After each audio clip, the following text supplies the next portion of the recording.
तर आज मेसच्या मुलींच्या ताटांना मस्त साधी सिंपल भाजी बनवूया. तर कांदा, टमाटर, कोथिंबीर, अद्रक, लसूण याचं एक वाटण तयार करून घेतलं मिक्सरला फिरवून. आता इथं कढईमध्ये तेल गरम करून त्याच्यामध्ये मोहरी, जिरं चांगलं तडतडून दिलं. वाटलेलं वाटण त्याच्यामध्ये टाकून आता हे वाटण आपल्याला तेल सेपरेट होऊपर्यंत परतून घ्यायचं.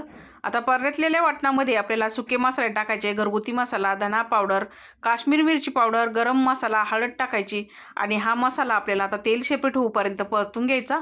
आता परतल्या वाटणामध्ये मी राजमा टाकून घेतलेला आहे. आता हा राजमा मी 4-5 तास भिजत ठेवला होता आणि स्वच्छ धुवून कुकरला लावून 4 शिट्ट्या काढून घेतलेल्या आहेत. आता शिजवलेला राजमा मी पाण्यासोबत टाकलेला आहे आणि जेवढी ग्रेव्ही हवी असेल तेवढं मी पाणी टाकलं. उकळी काढून घेतली आणि राजमा थोडासा पळीमध्ये घेऊन कुस्करून टाकायचा, म्हणजे भाजीला घट्टपणा येतो. परत एकदा चांगली उकळी काढून घेतली. चवीनुसार मीठ आणि कोथिंबीर टाकली. तयार झाला झणझणीत राजम्याची भाजी. तर मंडळी, या तुम्ही पण खायला. भेटूया पुढच्या व्हिडिओमध्ये. धन्यवाद.